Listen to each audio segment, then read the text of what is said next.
Chapter 7. On to Yimsha. As mists vanish before a strong wind, the cobwebs vanished from Conan's brain. With a searing curse, he leapt into the saddle, and the stallion reared, neighing beneath him.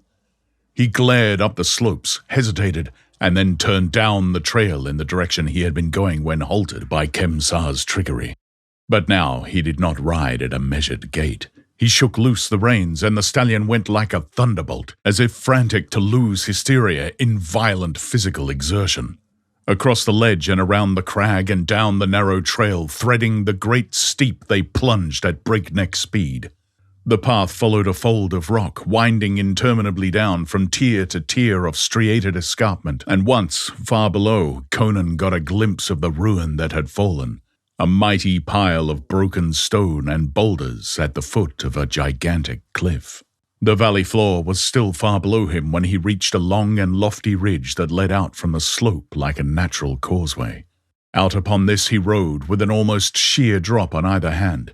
He could trace ahead of him the trail and made a great horseshoe back into a riverbed at his left hand. He cursed the necessity of traveling those miles, but it was the only way. To try to descend to the lower lap of the trail here would be to attempt the impossible. Only a bird could get to the riverbed with a whole neck. So he urged on the wearying stallion until a clink of hoofs reached his ears, welling up from below. Pulling up short and reining to the lip of the cliff, he stared down into the dry riverbed that wound along the foot of the ridge.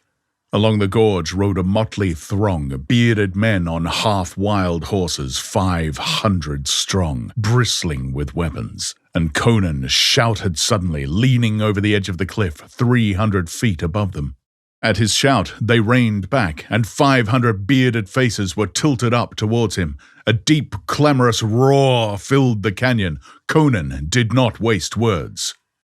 "I was riding for Gaul," he roared.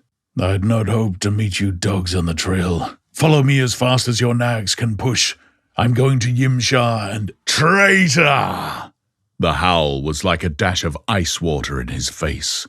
"What?" He glared down at them, jolted, speechless. He saw wild eyes blazing up at him, faces contorted with fury, fists brandishing blades. "Traitor!" they roared back wholeheartedly. "Where are the 7 chiefs held captive in Peshkari?" "Aye, in the governor's prison, I suppose," he answered.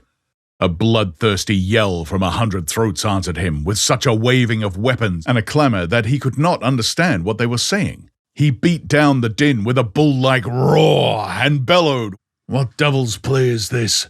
Let one of you speak so I can understand what you mean."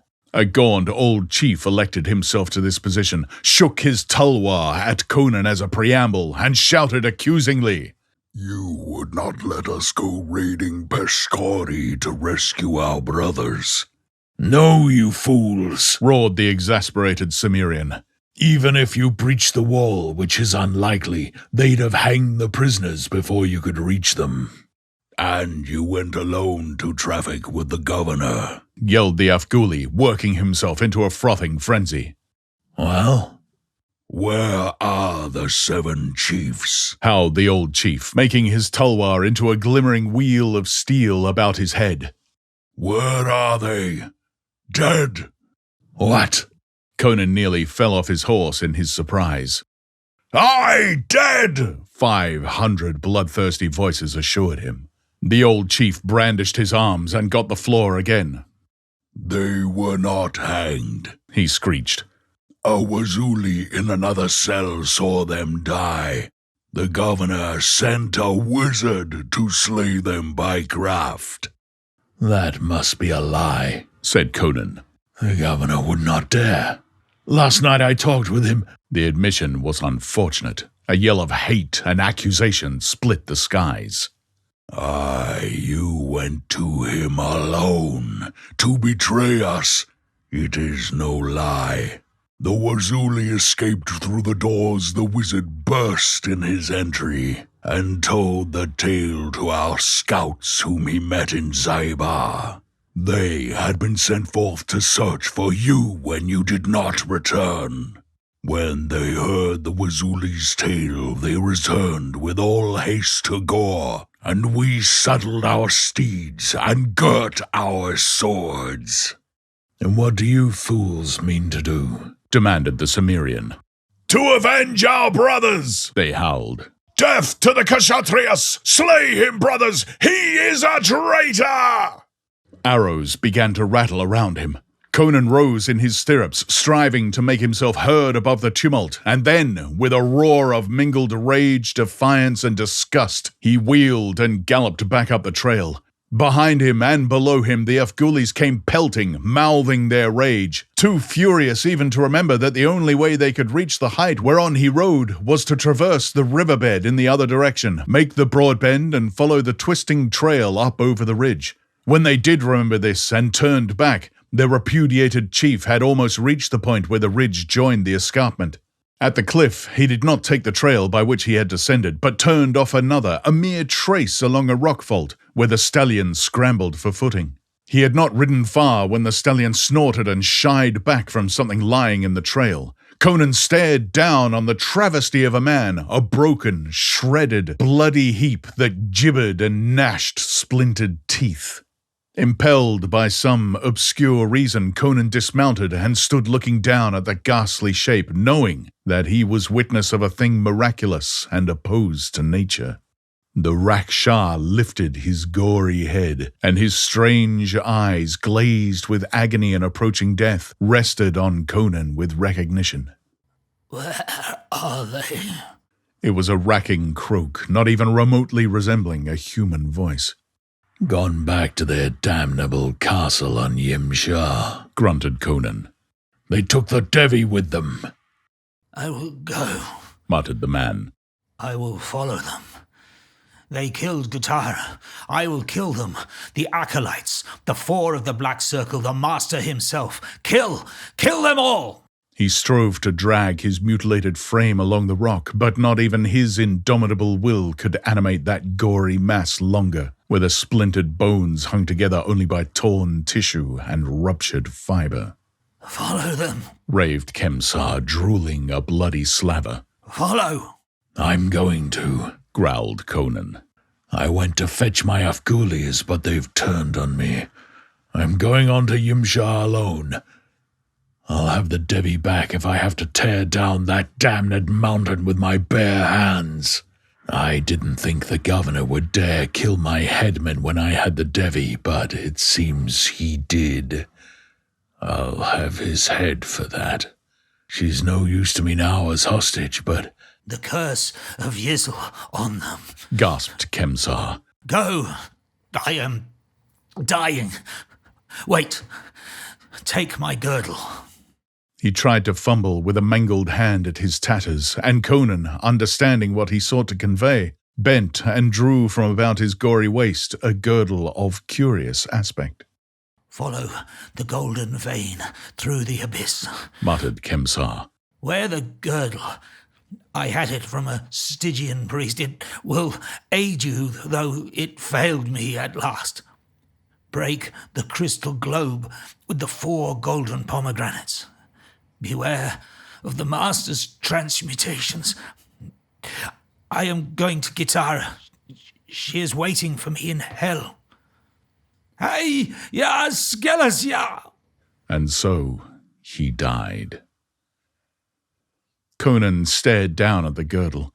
The hair of which it was woven was not horsehair. He was convinced that it was woven of the thick black tresses of a woman. Set in the thick mesh were tiny jewels such as he had never seen before. The buckle was strangely made in the form of a golden serpent head, flat, wedge-shaped and scaled with curious art. A strong shudder shook Conan as he handled it, and he turned as though to cast it over the precipice. Then he hesitated, and finally buckled it about his waist under the Bacariat girdle. Then he mounted and pushed on. The sun had sunk behind the crags.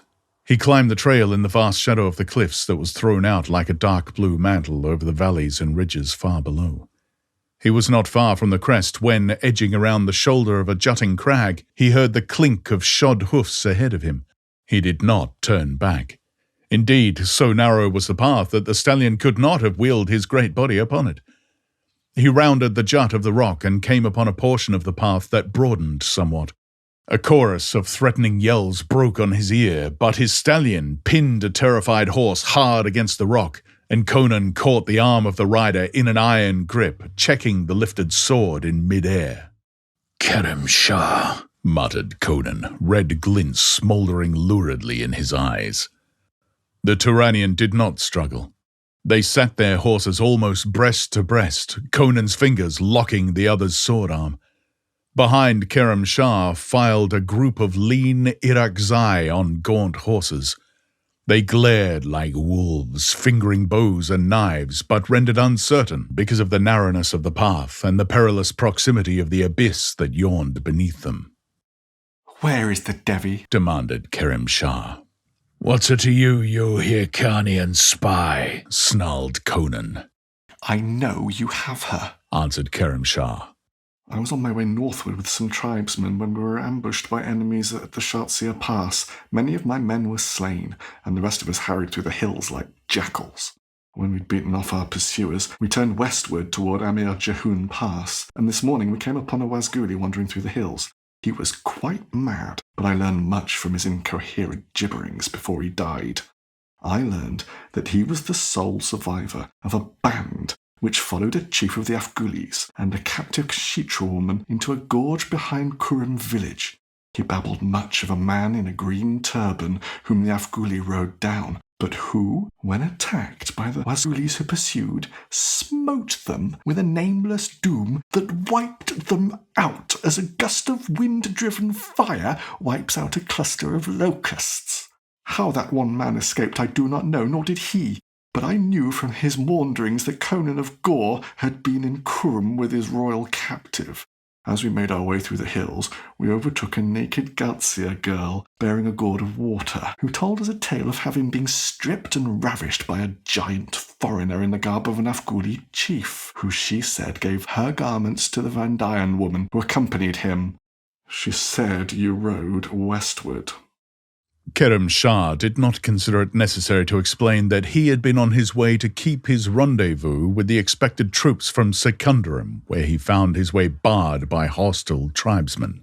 The road to Gura Shah Valley through Shilaza Pass was longer than the road that wound through Amir Jehan Pass, but the latter traversed part of the Afghuli country, which Kerem Shah had been anxious to avoid until he came with an army. Barred from the Shalazar road, however, he had turned to the forbidden route, until news that Conan had not yet reached Afghanistan with his captive had caused him to turn southward and push on recklessly in the hope of overtaking the Cimmerian in the hills. "So you had better tell me where the Devi is," suggested Kerem Shah. "We outnumber you." "Let one of your dogs knock a shaft and I'll throw you over the cliff," Conan promised. "It wouldn't do you any good to kill me anyhow. 500 Afghulis are on my trail, and if they find you've cheated them, they'll flay you alive. Anyway, I haven't got the Devi. She's in the hands of the Black Seers of Yimsha." "Tarim," swore Kerem Shah softly, shaken out of his poise for the first time. "Kemsa." "Kemsa's dead," grunted Conan. "His masters sent him to hell on a landslide, and now get out of my way. I'd be glad to kill you if I had the time, but I'm on my way to Yimsha." "I'll go with you," said the Turanian abruptly. Conan laughed at him. "Do you think I'd trust you, you Hirkanian dog?" "I don't ask you to," returned Kerem Shah. "We both want the Devi. You know my reason. King Yezdegerd desires to add her kingdom to his empire and herself to his seraglio. And I know you, in the days when you were a hetman of the Cossack steppes. So, I know your ambition is wholesale plunder. You want to loot Vendhya and twist out a huge ransom for Yasmina. Well, let us, for the time being, without any illusion about each other, unite our forces and try to rescue the Devi from the Seers. If we succeed and live, we can fight it out and see who keeps her." Conan narrowly scrutinized the other for a moment, and then nodded, releasing the Turanian's arm. "Agreed. What about your men?" Kerim Shah turned to the silent Irakzai and spoke briefly. The chief and I are going to Yimsha to fight the wizards. Will you go with us, or stay here and be flayed by the Afghulis who are following this man? They looked at him with eyes grimly fatalistic. They were doomed, and they knew it, had known it ever since the singing arrows of the ambushed Dagazai had driven them back from the pass of Shalazar. The men of the Lower Zybar had too many reeking blood feuds among the crag dwellers. They were too small a band to fight their way back through the hills to the villages of the border without the guidance of the crafty Turanian. They counted themselves as dead already, so they made the reply that only dead men would make. We will go with thee and die on Yimsha. Then in Crom's name let us be gone, grunted Conan, fidgeting with impatience as he started into the blue gulfs of the deepening twilight. My wolves were hours behind me, but we've lost a devilish lot of time. Kerim Shah backed his steed from between the black stallion and the cliff, sheathed his sword, and cautiously turned his horse. Presently the band was filing up the path as swiftly as they dared. They came out upon the crest nearly a mile east of the spot where Kemsar had halted the Cimmerian and the Devi. The path they had traversed was a perilous one, even for hillmen, and for that reason Conan had avoided it that day when carrying Yasmina, though Kerim Shah, following him, had taken it, supposing the Cimmerian had done likewise.